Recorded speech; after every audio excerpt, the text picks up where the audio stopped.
How's it going, people? Hope everyone's doing great. Hope everyone's having a fantastic Saturday. Everyone's chilling, relaxing after a long week.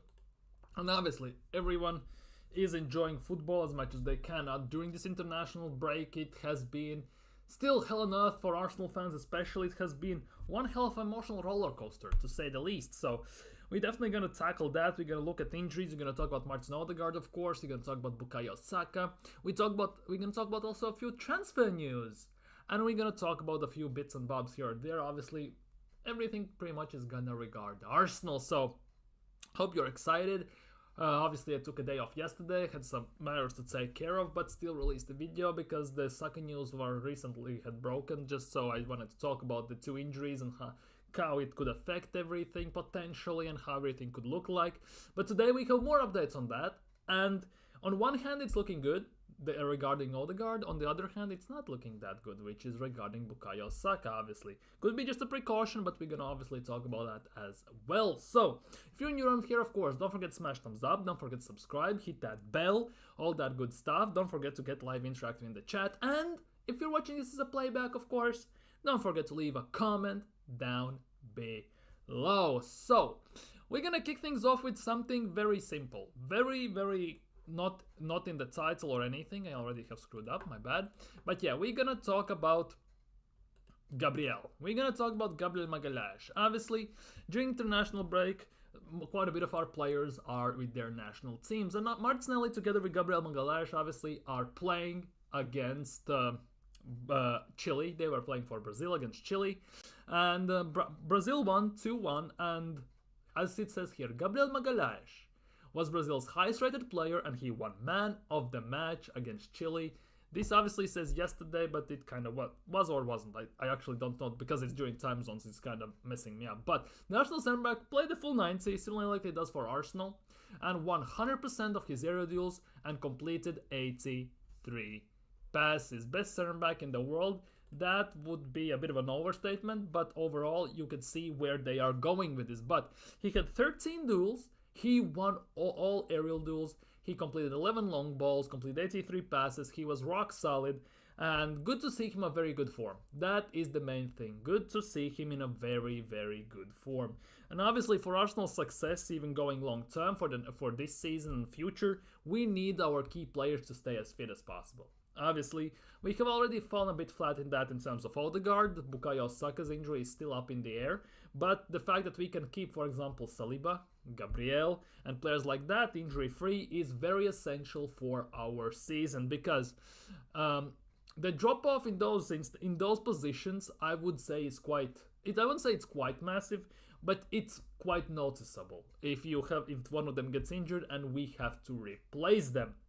So it will be very interesting to see if he can continue this form and if he can stay fit, because he's one of those guys who almost never gets injured, and that is absolutely one of the best things for Arsenal in general. And if we speak about Gabriel, obviously there are some speculations, let's just say from Arsenal fans, that we could actually use maybe Calafiori as a replacement for him. Just in case. If something happens, we can definitely play Calafiori left-sided centre back. And the big thing is, at centre back he looks more comfortable, and it kind of stands to a point as well, because for Italy he looked much more comfortable. Obviously Italy played against Belgium, they drew 2-2 and everything, but Calafiori at that left-sided centre back role looked, I would say, better than he looks at left back. Obviously it's a bit different role, quite a bit different role compared to left centre back, but I can get the point.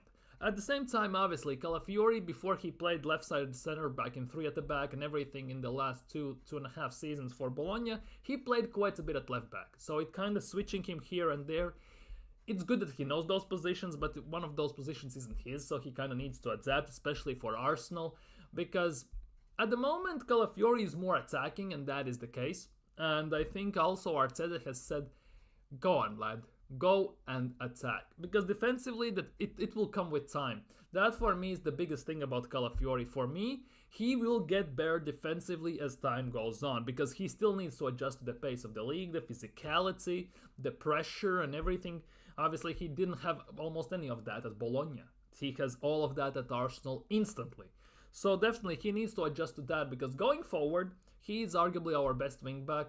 on par with Timber in a way, but he's one of the best going forward for us. Obviously, defensively, he still needs to adapt and still needs to adjust, so have to give him time. But overall, I can see that argument to be made that Calafiori could be a decent replacement for Gabriel, just in case as that left center back row. Now the big question is how Calafiori would look in a two center back formation or 4 at the back formation, because mostly as he used to play is 3 at the back, so it would be very interesting to see. But so far, as we started to talk this about Gabriel has done very, very well for Brazil. He was man of the match and everything, so that is some fantastic news. Now, if we look at today's games before we go any further, right? There are Croatia beat Scotland 2-1, obviously, but Poland plays against Portugal. Kivior is playing against, well, nobody from Arsenal, let's be real, but he's playing. Kivior most likely is gonna play. It's actually 9:45. The starting 11 should be out. And Kivior isn't starting, interestingly enough. Kivior isn't starting for Poland. Kivior is on the bench for Poland. So that is very interesting. And this game actually could be very interesting to watch. Lewandowski versus Ronaldo. Serbia versus Switzerland, we have none of those, but that should be a very entertaining game. And of course, Spain versus Denmark. Now, Spain has David Raya in goal, which should be very interesting to see how that develops, how he looks and everything, because I think he already played one game for Spain and he has been praised quite a bit by the Spanish media, so that is some great news. But yeah, Raya is starting. Merino is on the bench for Spain, so that will be very interesting to see whether De La Fuente subs him on or not. But at the moment, David Raya is starting, definitely will be something to follow as an Arsenal fan. By the way, at the same time I'm looking at this Danish squad, right? You don't see it, unfortunately, but they, as is listed on my screen, Eriksen is playing right wing. That is kind of a mad one. Wait, international games, international fixtures. I don't see it. Well, let's go to maybe FOTMOB. Maybe there it will be. I just want you to see. Is it everywhere the same, or is it just randomly just? Shut up. Is it all just distributed like that? Oh no, it's 3-4-2-1 because in that he's 3-4-3. But yeah, Eriksen is playing that board. But Raya is starting, which is great. Merino is on the bench, so we will definitely follow that game 100%. Besides that, any other Arsenal players playing? It doesn't look that way. No other Arsenal players are playing today. So that is what it is. I guess no Brazil, no nothing. But yeah, there are quite a bit of Arsenal players playing today, so that will be very interesting to see. Kivior no, he's on the bench, so not that many.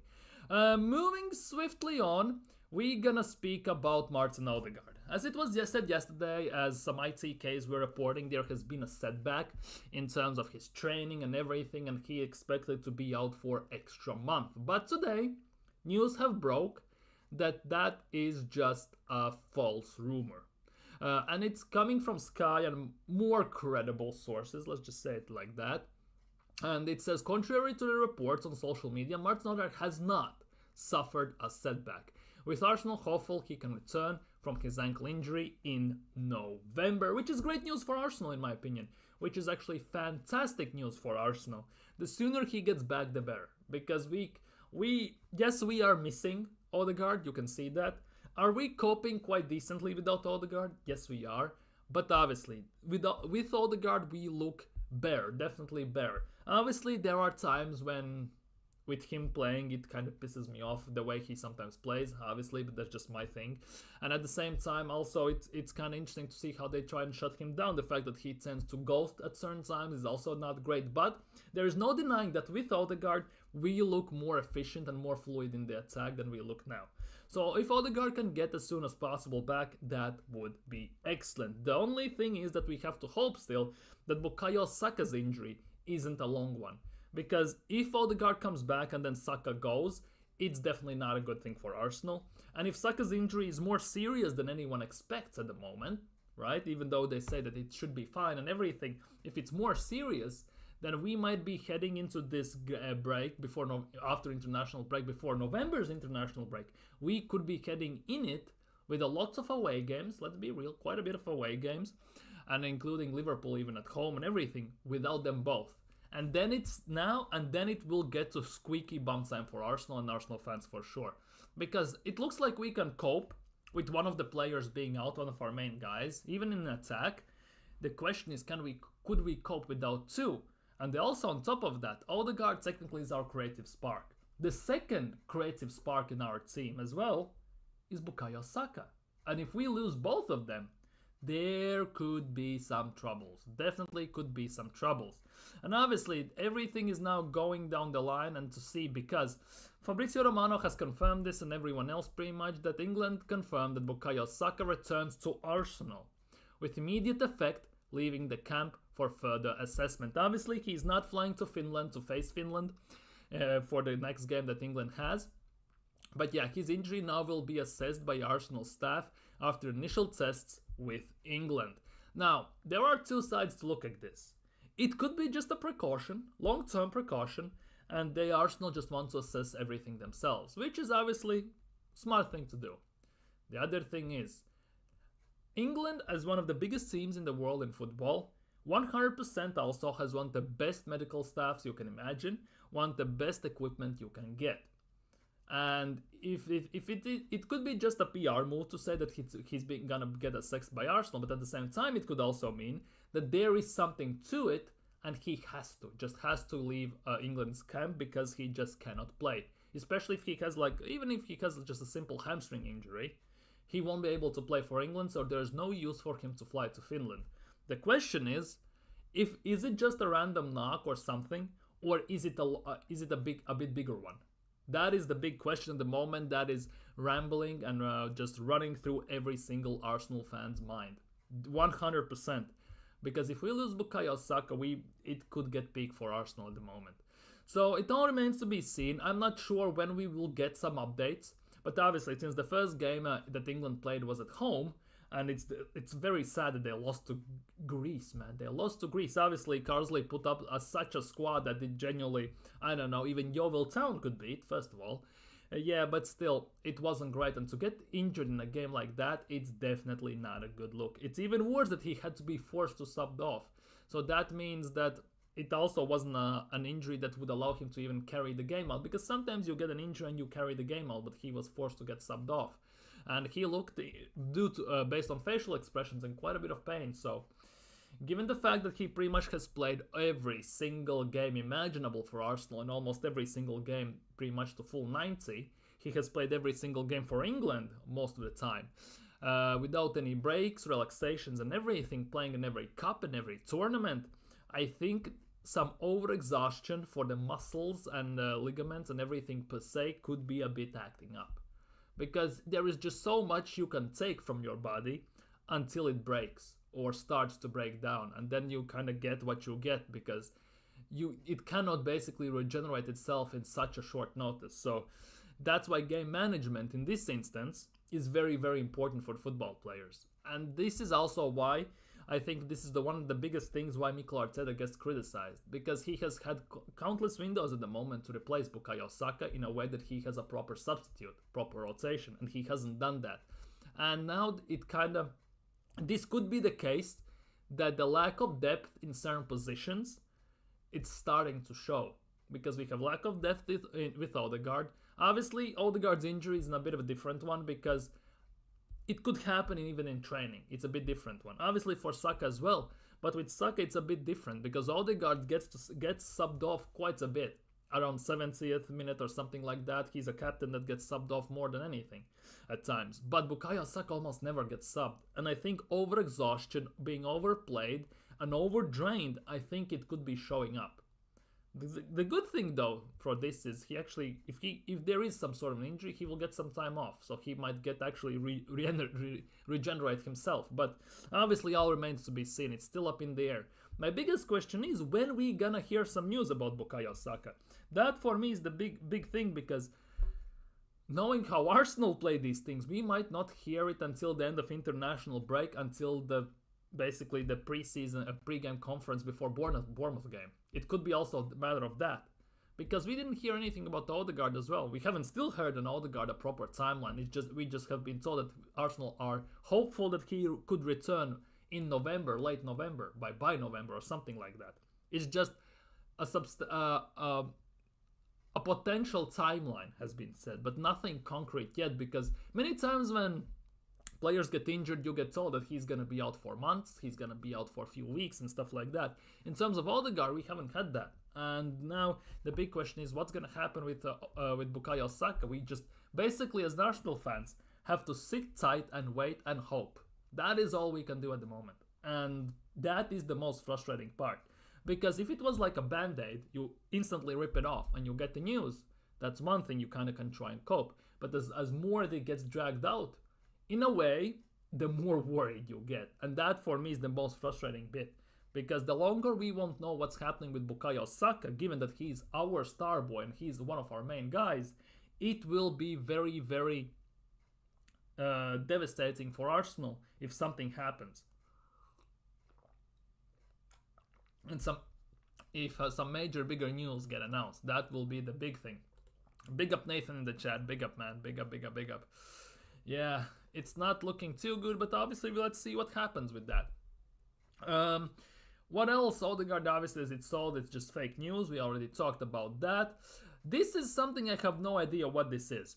There is a player in Arsenal's youth academy called Gustavo Oliveira. On Wonderkid, academy coach Gustavo Oliveira has talked on Max Downman.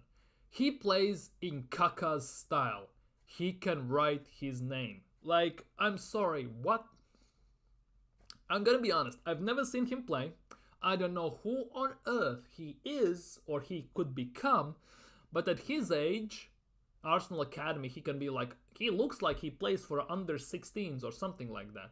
And he already is being compared to Kaka, per se.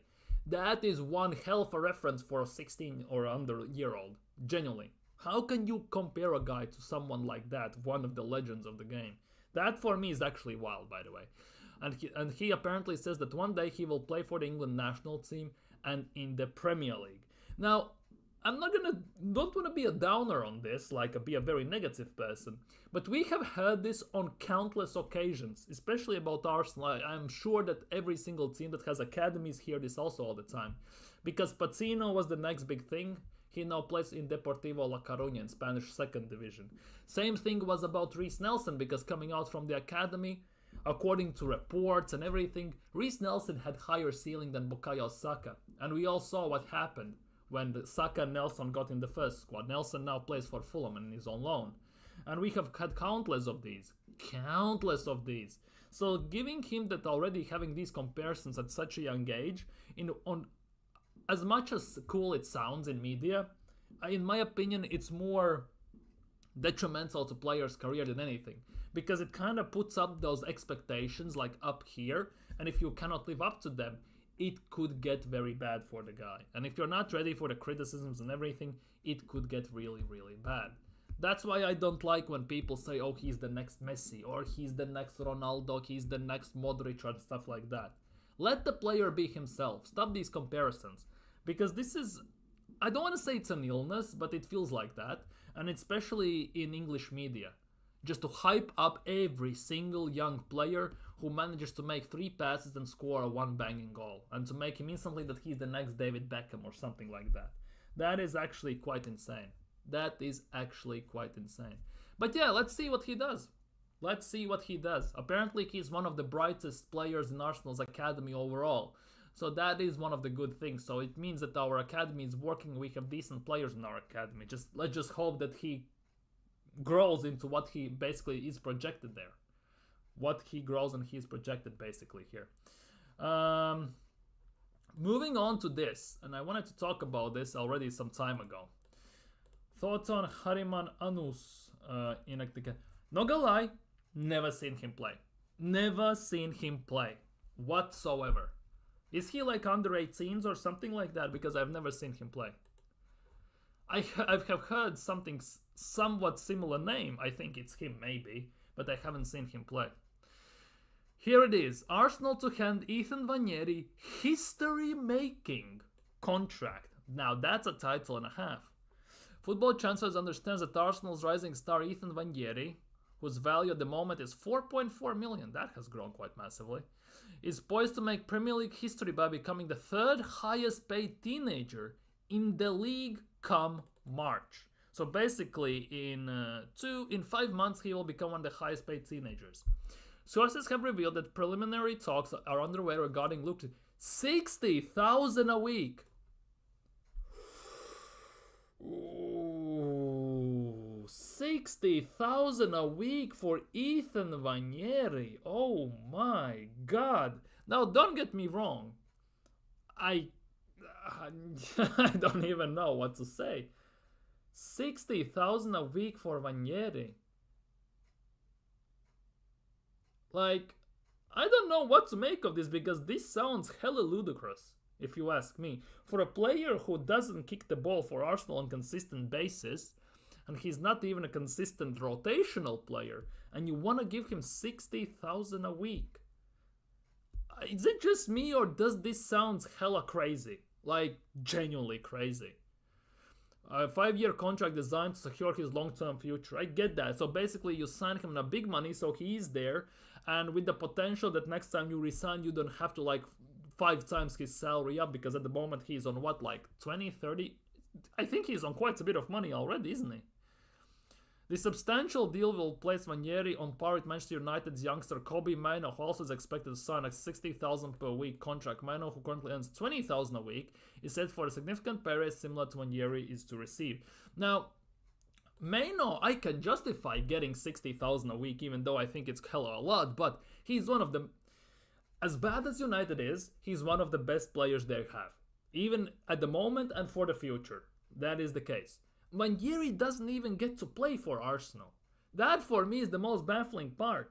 And if you give him 60 grand a week, obviously you're kind of showing him loyalty and rewarding him for, well, something in this instance.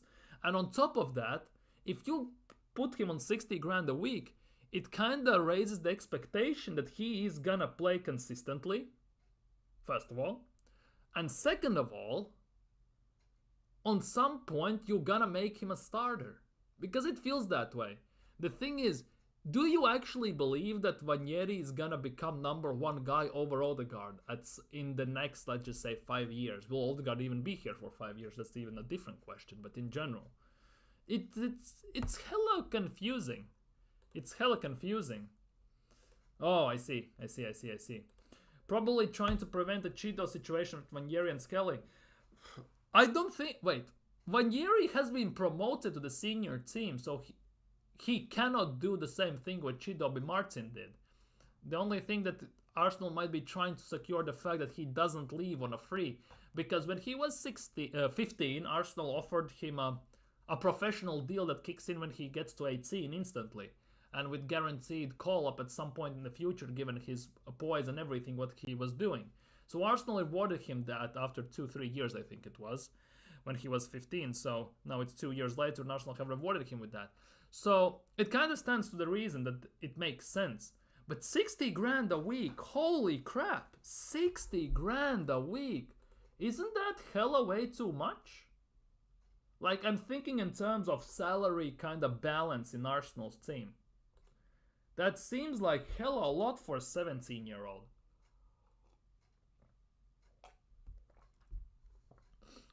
So,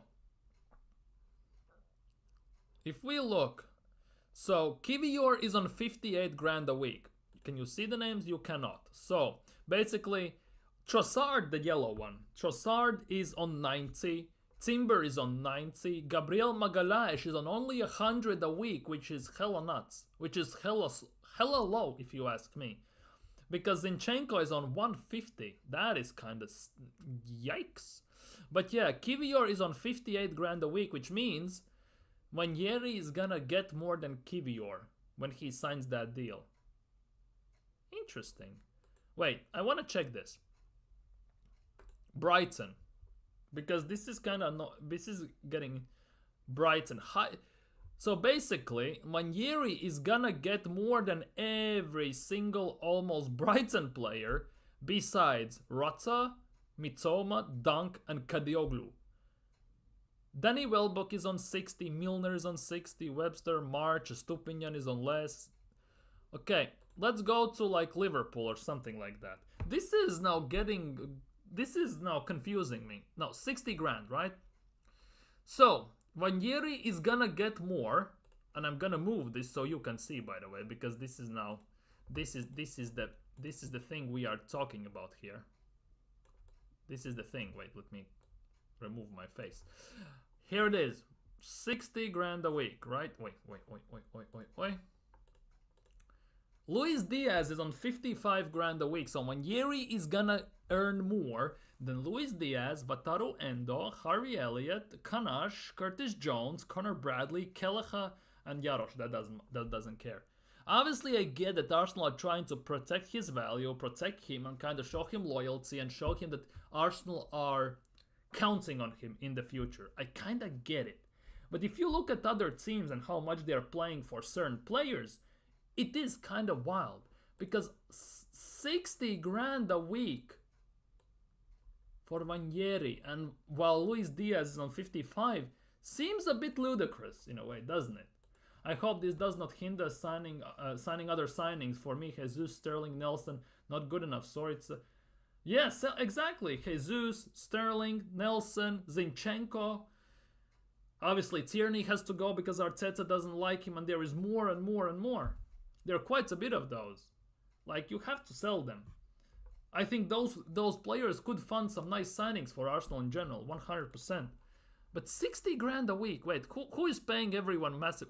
Man City. Wait, let's look at Man City. Treble, quadruple winning Man City. They're going for a 5-peat potentially. 60 grand a week. So Nwaneri is gonna get more than Oscar Bob, Jeremy Doku, Savio, Scott Carson still plays. Holy crap. Rico Lewis, James McAtee, Josh blah blah blah. Now, where is United? Although United play some stupid money for everyone, so it's a bit different. But 60 grand a week.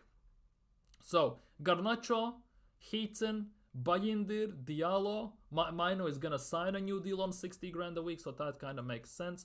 And the last one for today, we're gonna look at Chelsea for comparison. We have to look at the big teams, obviously. Whether it's by name or league position, that's a completely different thing. 60 grand a week, right? So, Robert Sanchez gets 60. So, Nwaneri is gonna receive more than Madueke, Giu, Jorgensen, Gusto, Lavia, Bettinelli, holy crap, Vega, Bergstrom, Casadei, and other ones. 60, so a bit less than Kepa. It feels... I don't know. I don't really know. You kind of can justify it, I get it. I totally get that you can justify it.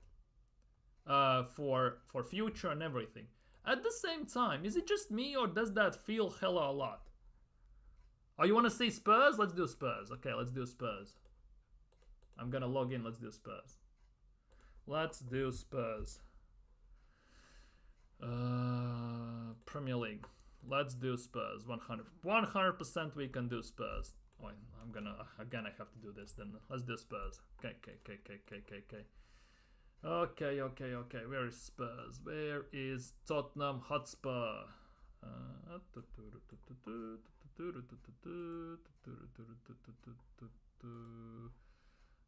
Club Tottenham. Here we go. Please buy Gyökeres, Kudus, and Yemi, for example. Personally, I would also sell Kivior and Jorginho, then buy Tielemans and Jonathan Tah or Joachim Andersen. The thing is, though, about this, Jorginho contract runs out at the end of the season, so he's gone. There are talks that he could actually become a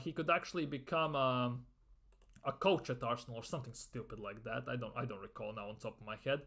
Partey's contract runs out at the end of the season. Well, what's gonna happen with him? I still have no idea. Although there have been rumors that Arsenal potentially could extend his contract.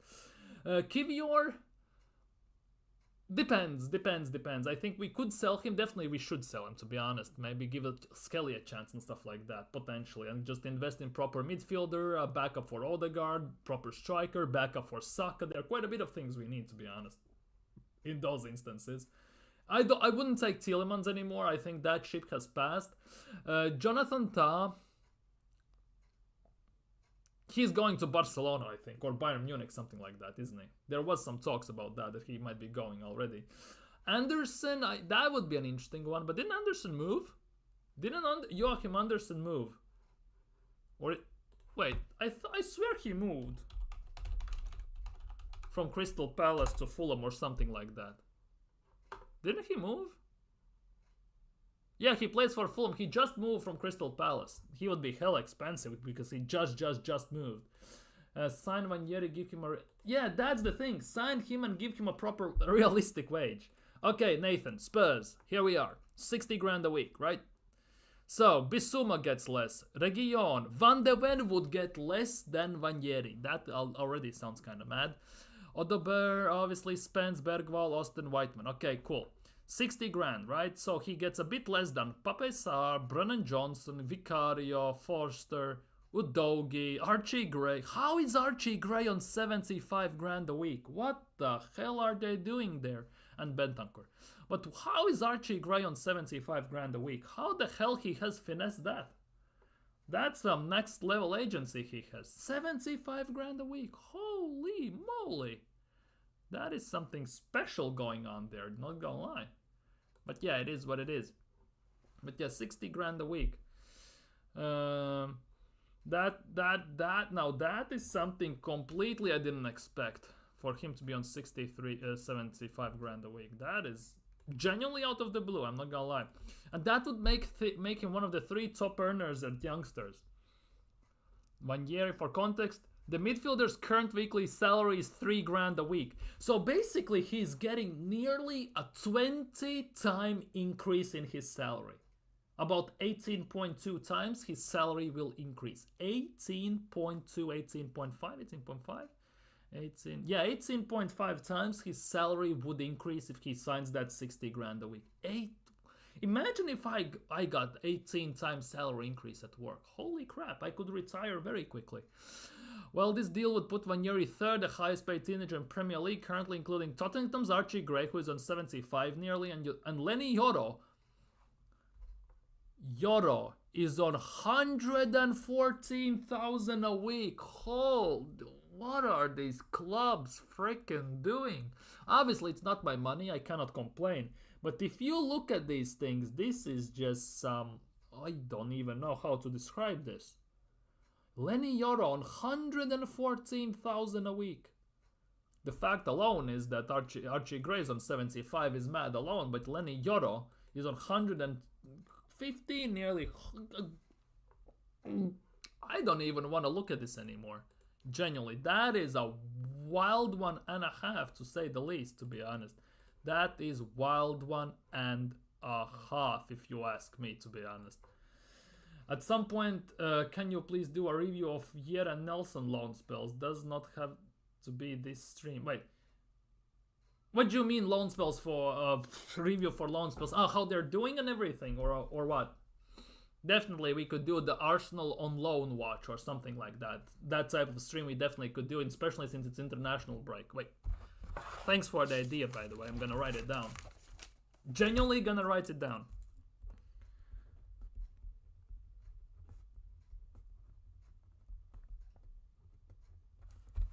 Okay, thank you. Wait, I knew Spurs were playing youngsters crazy. Werner as well, yeah, but isn't Werner on a loan? I don't think he's full-time there. He's still on loan. I think he's been loaned out for RB Leipzig for another season there. I don't think they paid him full on, did they? He's still on loan, but still earning stupid-ass money. Yeleni Yoro has played 80 minutes in total. Yeah, that's the thing. He played 80 minutes. He got a unnecessary injury and everything. Well, not unnecessary, unlucky injury, that's what I meant to say. And yeah, he's been out ever since, and he gets 150,000 a week. Holy crap. The money that's flying out in football, that's wild. Genuinely. And looking at what you need to do on the pitch and in the training to be one of those people, it seems like nothing much in a way, because if you're quick, you can run in straight line very quickly. You can kick a ball for about 15 yards. Cool. It feels that way, at least, obviously. I've played some semi-pro amateur football. It's not that easy, but it kind of feels that way, I'm not gonna lie, in a way. Check their minutes, performance, etc. Yeah, we can do that, definitely. Maybe even tomorrow we can definitely do that. Arsenal players on loan watch or something like that. We definitely could do that. Like we could look even at players we have sold, how they're doing. We could look, obviously, there's Lokonga, Tavares, even at Patino we can look how he is doing at Deportivo La Coruña. Obviously Nelson, who else is out on loan? You have quite a bit of those. Obviously not maybe like under 20s who are on loan who I have never heard of, but the main guys and stuff like that, we definitely could do that. 100% we could do something like that. Swiftly moving on to this. And this is all according to Caught Offside. Sources that have told Caught Offside. What about tell me the sources so I know who they are, first of all. That Mikel Arteta appreciates Bournemouth duo of Antoine Semenyo, the right winger from Ghana, I think he was, right? And Milos Kerkez, the Hungarian left back. However, if Arsenal are to make a move, they are unlikely to match the club's 80 million valuation. What, for one alone or overall combined for them? People at Arsenal view Semenyo as a backup for Bukayo Saka, while Kerkez would replace Alexander Zinchenko or Kieran Tierney, as one, if not both, will be sold in 2025. First of all, unless you want to try Zinchenko on midfield, sell them both. If you're willing to try Zinchenko in midfield, you could maybe try sometime when everything's done and dusted.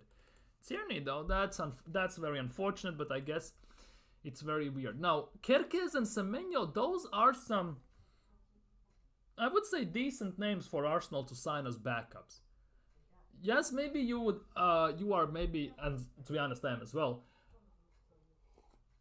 screaming for quality signings, screaming for world-class signings, but you need also decent backups. And the way Semenyo at the moment is doing at Bournemouth, it's actually very decent. Let's look at this, by the way. Antoine Semenyo.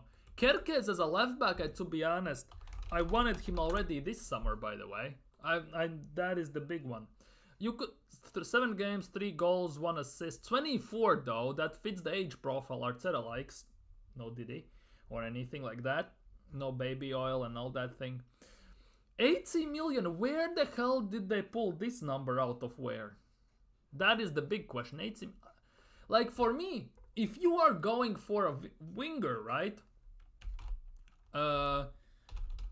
Go for not Visa, the other one. Not Visa, but who's the other one? Who's the other Brentford guy? Freaking hell. My mind just went blank. Where is he? Go for Mbuemo. Go for Mbuemo as a right winger. For me, that would be, I think, a better backup for Bukayo Saka. That's just my opinion. Go for Mbuemo. Could we sign him? His contract, by the way, next summer, he will have 1 year left on his contract, which again means that there's a possibility we actually could go for him.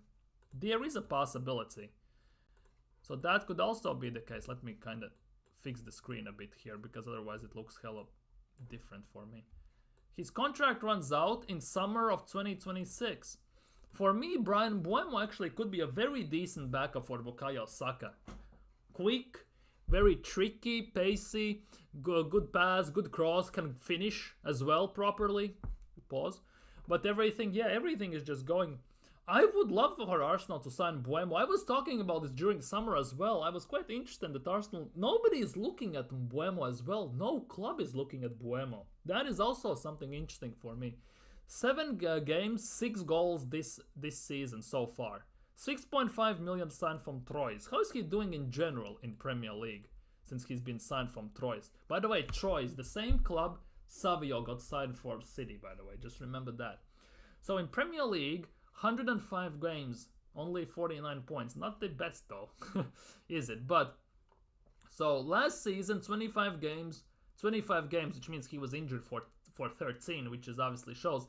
9 goals, 6 assists, 15 points out of 25 games. As a backup, that actually is very decent output. And given that he already has scored 6 already in 7 games, especially with Tony gone, that he has more freedom and he has more responsibility, and he's embracing that, I definitely would consider signing potentially Brian Mbuemo. Now the price tag could be a bit pricey, about I would say 45-50 million. I think that could be a big thing though, but obviously it all remains to be seen. Not sure Arsenal kind of want him. Will be good to see maybe rate the deals even the yeah, definitely we could do that. Semenyo, City take off Savio and bring on Foden or Silva. That's where, that is the big thing. That's what we are up against. City basically, what it feels like, they are basically subbing, how to put this in proper terms. I don't even know how to compare this like properly. They can basically they have I don't even know. I don't know why I was even thinking about this. Anyways, they have basically 11 Michael Jordans on the pitch, and when they make substitutions, they all of a sudden have 11 LeBron Jameses on the pitch, and it makes no difference who they have on the pitch. They basically get the result most of the time. So it is what it is. I'm happy with Buemo. Yeah, I would be, to be honest, too. As a backup for Bukayo Saka, I would be actually pretty decent and happy about Buemo. That, for me, actually could be a very decent signing. Now, Milos Kerkez, on the other hand, as a left back, that is something that would be very, very interesting for me. Because he signed for 19 million last summer only from AZ Alkmaar. He's on the high-rated left backs obviously in Europe, to be honest, in general. He's very attacking. He has good skill, good tech. Defensively, he tends to be a bit lost at times still, but obviously he's only 20, so he definitely will grow in that department. For youth project, fits perfectly. He fits Hungarian international, so definitely that could be a very decent output. He is one of their main guys as well. Would you take Kerkez at Arsenal as a left back? He would be a backup left back, by the way, so don't get twisted that he would be a starter, by the way, instantly. Wait, wrong button. So last season he played 28 games, got an assist. This season 7 games. Why did he play only 28 games? That already starts to hit me with worries. Injury history. No injuries whatsoever. Dude, 20 years old, hasn't been injured yet. That is actually kind of wild if you think about it. That is actually kind of wild. Hasn't been injured, has been playing football since basically as it's been recorded since 14, 15, so 10 years. So basically Transfermarkt has followed him since he's been 10. And he hasn't been injured in 10 years. That's actually kind of wild. Although, if we speak about Arsenal here, we sign players that have never been injured, and all of a sudden they get injured. So keep that in mind, by the way, because we are talking about Arsenal here. You cannot forget that, by the way. You just cannot forget that. Tiernan Zinchenko. Sorry. Tiernan Zinchenko out, Hato and Kerkez in. You know that Hato is going to Real Madrid potentially, right? Either this January or next summer. There's talk about that. There is talk about that. Maybe sign Nwaneri. Now, I like what Nori does going forward. I'm gonna be honest with you. The tech and the ability he has, he's more of a left mid, left wing / than a left back. The thing is, since Wolves play technically a bit defensive and everything, for me, defensively, it's the biggest weakness he has. He's very unreliable defensively. He has that thing that, well, I don't want to say he cannot defend, but he is a very big liability. Obviously, he has pace on him, he has the tech, somewhat strength as well, so he feels better than Zinchenko in that regard, but he is just a big liability on defense, at least in my opinion, as Zinchenko is. That for me is the big question, because if you look at how Wolves are playing, he's not doing that good, to be honest, in general. That for me is the big worry. He's very attack-minded wing-back as well. So that for me is the big thing. He's very attack-minded. That's why he would seem cool and he can invert because he has very good passing on him and all that stuff, which sounds great on paper. But the fact is that we also need someone who can defend as the left-back. And that is the biggest issue. Because he plays quite a bit of games, to be honest, in Premier League. Doesn't get too many points, though. Although this season, in 7 games, he has surpassed any single season he has had. Obviously, he's getting more experienced and everything, so yeah, it seems like he's maturing slowly. But I need someone more reliable on defense. And if we and look at the injury history he has had in the last 6 years, it's already spelling quite a bit of trouble. But overall, a broken jaw. Freaking hell, what happened there? But for me in general, the biggest thing about our team at the moment is that our back line, the best back line we can have, is Timber at left back and White at right back, and having Saliba and Gabriel in the middle. That is our best defensive line at the moment. More solid one, because that when we have had that defensive line, we don't concede goals. We have had the clean sheets every single time. And as defensive solidly it may sound, obviously it's missing a bit in attack in that regard. Even though Timber pushes ahead a lot and Ben White tends to do that, it's the same thing. However, if we play, let's just say Timber and White are right back, and then we put Calafiori as a left back, our defense loses a bit, if you get what I mean. But we gain a bit more, quite a bit more to be honest, going forwards, which is obviously something that we need, especially at the moment with Odegaard being out. So it's a weird one at the moment. Arsenal definitely need a proper left back. But how many left backs can you sign until you get it right? Because it's been like 65 years, like we have signed about 10 players to play that left back role. And at the end of the day, we are playing right back at left back. Like, that left back position either is cursed, since Ashley Cole left pretty much, let's be real, or what? Because I would say since Ashley Cole left, right, and this will sound very bad I think, our most consistent, arguably best left back since then, I would say has been Nacho Monreal. Genuinely has been Nacho Monreal.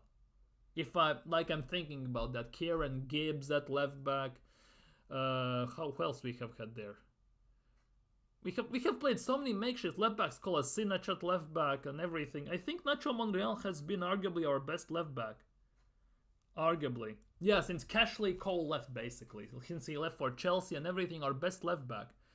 Would you say that our best left back since Invincibles, arguably, like in general, has been Nacho Monreal? Could you make that statement and not sound like a complete idiot? I kind of think you can actually. He's been one of the most consistent ones as well.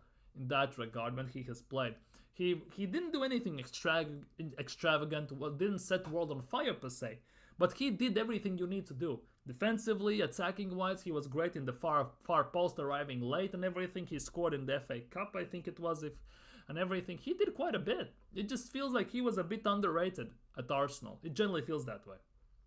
Not quite a bit, but quite a bit. And one of the last news, players to reach 8 consecutive home goals for Arsenal. Thierry Henry in 2000, Doug Lishman in 1954, and Jimmy Brain in 1927. Kai Havertz can repeat that record when he plays against Donetsk Shakhtar. I don't think he's gonna play. It all depends what's happening with his injury. Because just like with Odegaard and at the moment with Bukayo Saka, we haven't heard anything about that injury. We haven't heard anything, how serious it is, what is happening with that, how long will he be out for, is it just a knock, will he be back for our game against Bournemouth or what? Again, we haven't heard anything. That's why it's very, very weird to think about it now. Could this happen? Can it happen? And everything. We need to bring someone like Ederson. You mean the midfielder from Atalanta, right? You don't mean the goalkeeper from City. I just don't want to get into that. Okay, what do you think about Tyreek Mitchell, Lucas Digne, or Ian Matson? I think Digne is hella old already, isn't he? Okay. Lucas Digne is 31. So I wouldn't sign him, definitely. He has good free kicks, he has good technique, but he's a bit slow for a left back role. Although the passing is quite great from him. Ian Matson did well against Borussia Dortmund, got to the finals of Champions League and all that stuff. He's good for Aston Villa. For Arsenal as a starting left back, I think he lacks quite a bit still. Tyreek Mitchell is a player I actually would be entertaining to sign. The issue with Mitchell is he's a bit more old school left back for me.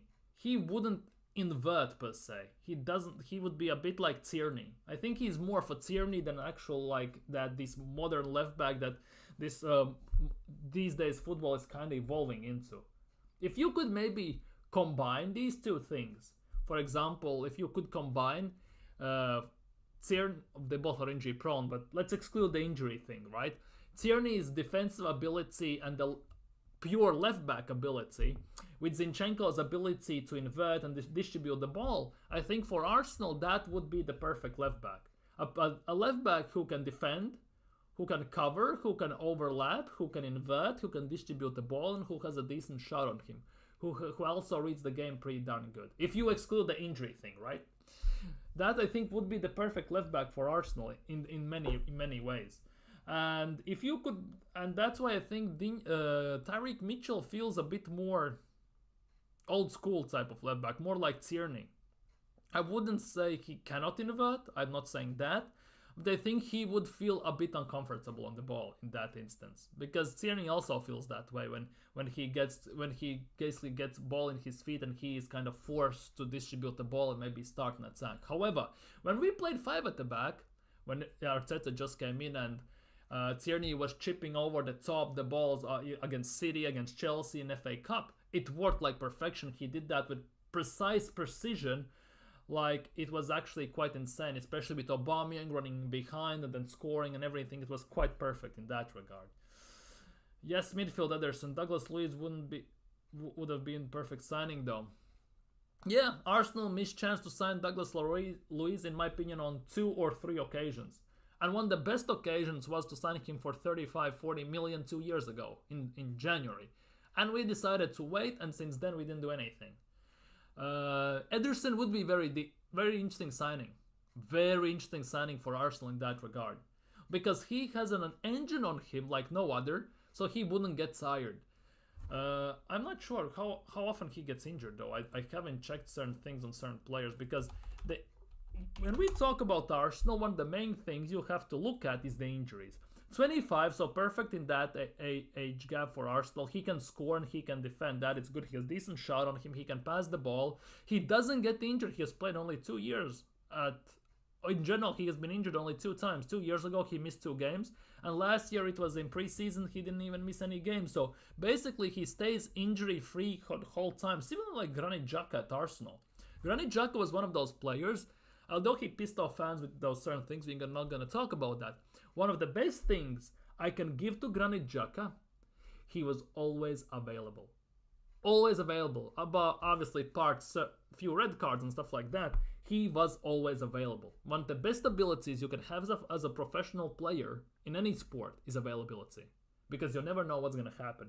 And the fact that Granit Xhaka was available for insane amount of time, he was pretty much like an Iron Man for Arsenal. Never getting injured, never sick, never nothing. Always, even if he was sick or had a bit of a knock, he was pushing through it and he was giving his all, and you could never tell that he was injured.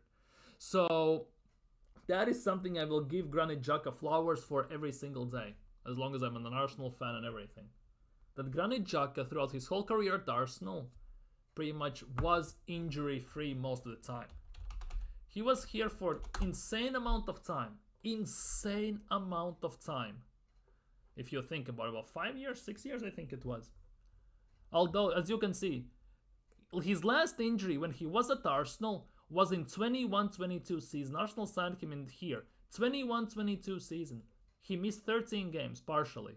Since then, he never got injured for Arsenal. Never. He played almost every single game. He didn't miss anything. And even before, injuries he's got wasn't long-term injuries. He missed a game here or there pretty much. In 2021 season, he missed only 4 games. In 1920 season, he missed 5 games. He misses, I would say, about 5-6 games a season, but overall he is always available. And after 21-22 season, after this December 5th injury, he didn't miss almost whatsoever any single game. So that, even though you might like football or not, one of the best attributes a footballer can have is the availability. And for Granit Xhaka, to give him his flowers, he was available almost every single goddamn time you can imagine that. And that is something definitely is fantastic for any club and any manager. Especially if he can perform and score long shot bangers at times. Rice, Marino and Ederson is a perfect rotation with Odegaard and whoever rotating in the 10. Now, who would you rotate in the 10? Nwaneri?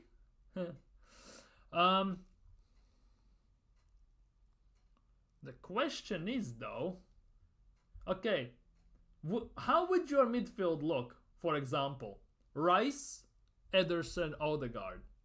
Is that too defensive or is that too attacking?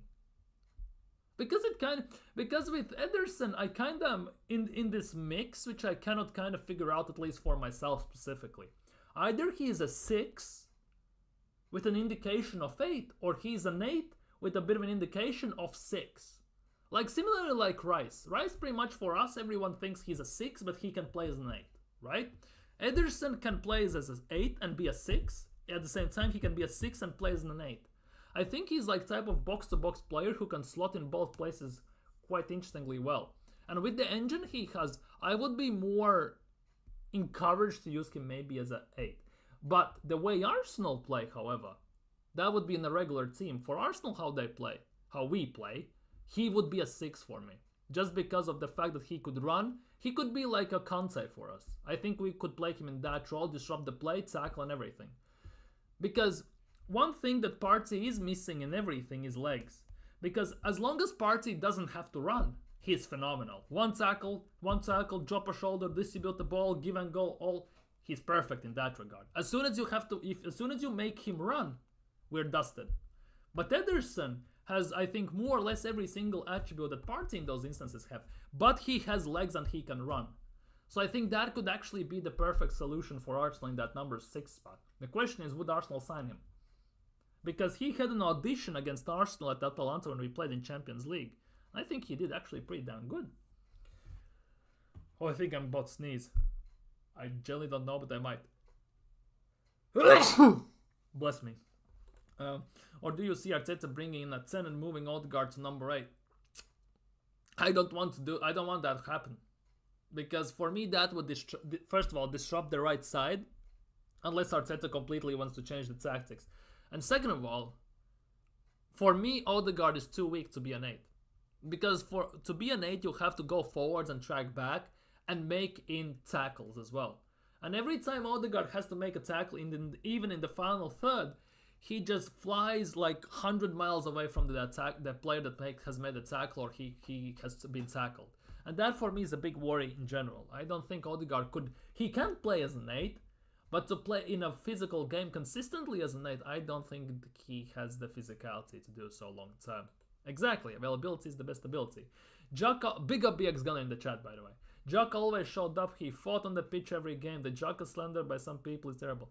Obviously, I get that. I totally get that. It's just people live in the past, and basically what they're doing, they're living obviously of those 2 moments when he basically threw the armband and took off his shirt and told every single Arsenal fan to F off. And the other one where and the other thing. But that is on Arsenal fans. The disgusting part of Arsenal fans. Because the same Arsenal fans after the game sent him abuse, his family, his wife, his kids abuse, hoping that they would die and all that stuff. I don't condone that. Let's be real, none of the Arsenal fans, the proper Arsenal fans, condone that. That is pretty much on Arsenal fans in per se. He just was hated because of that. Arteta came in, gave him a blank slate, said that he can start over from nothing, and we saw what happened. Yes, in the first, maybe season 2, he wasn't the best, but when it mattered, when Arteta finally got everything going and he finally figured out how to use Xhaka properly, he was fantastic. Because at the end of the season, most of Arsenal fans were screaming that they want him to stay. Even those Arsenal fans who were cussing him since that day when he threw that shirt, they were cussing him, and when Xhaka was leaving, they were singing him songs and begging him to stay. So that was fun. In that regard, yeah. Rice, some games as 8, others as 6 with Ederson. Yeah, I can see that. Definitely can see that. He told the fake supporters to F off, not the real supporters. He took abuse at the real. Exactly. It was insane. That part of Arsenal's fan base, who basically keyboard warriors who think that they are above everyone else and who basically just do these things because they are hiding behind a random picture of someone else. If X or Twitter, whatever, had ID system where you basically can only make a profile, one profile with your ID as a player, so as a person, so you can approve your identity that's you, 100% none of these dumbasses would do anything. Because instantly, as soon as they do something, bang, you're instantly IP forever banned, you can't do anything. Instantly. But as long as they can hide between these profile pictures, hide between being somebody else and with somebody else football person's picture, and they can say whatever they want because nobody's gonna call them out on that. Because if you do, instantly they block him. If he gets banned, he makes a new account. However, if they could say this in the face to someone, they never would, because they would get punched up instantly. There's no argument about that. And I respect Granit Xhaka for the fact that he didn't leave. He sat down with Mikel Arteta. Arteta said, I want you here. Trust me, you will be a player for me, one of the main guys, and we will do this together. And he trusted Mikel Arteta. And it didn't take long, a week. No, not a week. Few months. And instantly, whole fan base turned around and said that, oh, I don't want Xhaka to leave. He's doing fantastically well. It got to a point where even though Xhaka is slow, we all know that he's slow as a snail, I was excited when I was watching him play and outpace a midfielder. I genuinely got super excited. Because I had never seen that, first of all, because it's Granit Xhaka. And second of all, it just shows how committed he was, how good he was actually, and how much he cared.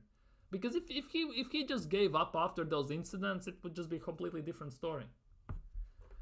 Also, Xhaka is Albanian. They don't... Oh, dude. Xhaka Albanian, that's a long day. Those Balkan countries, if you disrespect even the slightest anyone, you pretty much can count your blessings instantly that you have made it out alive. Because because the biggest thing is Balkan, specifically Balkan region ultras in football, have mercy on your souls. Because when you play in Serbia and you play in these Albanias and Bulgarias and all that stuff, especially when it's the big derbies, it's genuinely, you're lucky if you get out alive. There are countless stories in newspapers that police even have to hire snipers to sit on the roofs just to protect everyone. Because if something goes wrong, it's hell on earth instantly. Yeah. Eastern Europe in football per se is no joke. Genuinely, it doesn't matter if it's Turkey, if it's Greece, if it's as we talked about Serbia, Slovakia, Slovenia, Albania, Bulgaria, Romania, even France to a certain extent, and even Italy to a certain extent. It's wild. It's genuinely Wild West there, Wild East pretty much. How many more seasons will Trossard stay? That is a big question. I genuinely have no idea. With the fact that already Saudis are bidding for him, and the fact that he doesn't... Obviously he scores for Arsenal, but the fact that he doesn't celebrate those goals, I wouldn't say as passionately, but as much as he used to, is a bit of a worrying indication, because he tends to jump around, scream, and do all those things. Now he just smiles, looks very serious, like zombified or something like that. It's a bit worrying. I think there will be more offers for him sometime soon. I genuinely believe there will be more offers sometime soon. And then it will be on Arsenal whether they accept it or not. Then it will be on Arsenal whether they accept it or not. It could be a very long day. Who do we bring in as a clinical attacker to replace them? Wait, now, if we look, we cannot judge this instantly right now. We have to see what Martinelli does and everything, because it could be, again, if Martinelli doesn't start stepping up, it could be a very long day in the office for all of them. It could be, because then Arteta would start assessing all of the options possible. And trust me, none of them want that. We have to wait to see what happens with Martinelli and what happens with Trossard, because Trossard is actually very good. It's just the fact that on certain instances, he's unlucky with the selections. That is the big thing. He can even drop man of the match performances, and Arteta for some reason just doesn't select him. That for me is a big different one.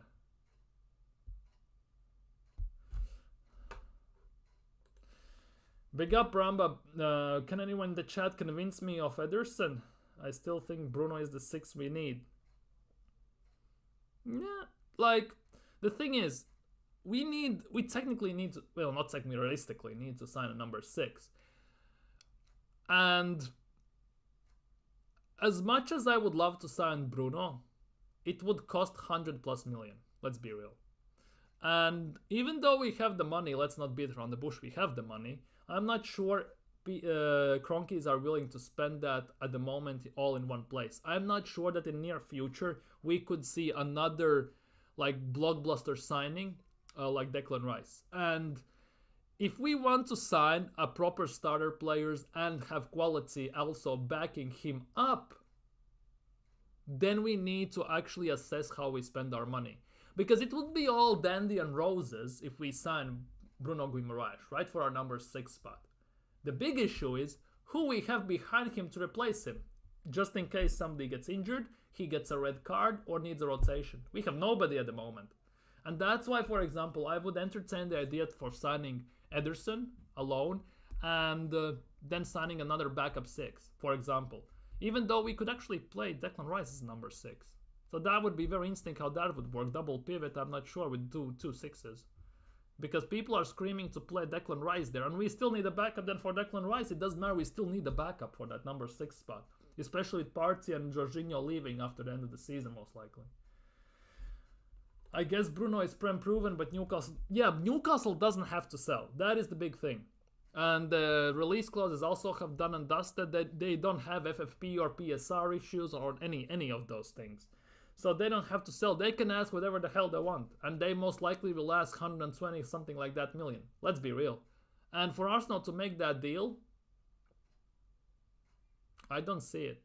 I don't see it just because the amount of business we did before, the amount of business we are doing now, I think Declan Rice has been the last blockbuster signing long term. At least for this summer that just passed and next summer as well. I think next summer there could be another summer where we will try and sign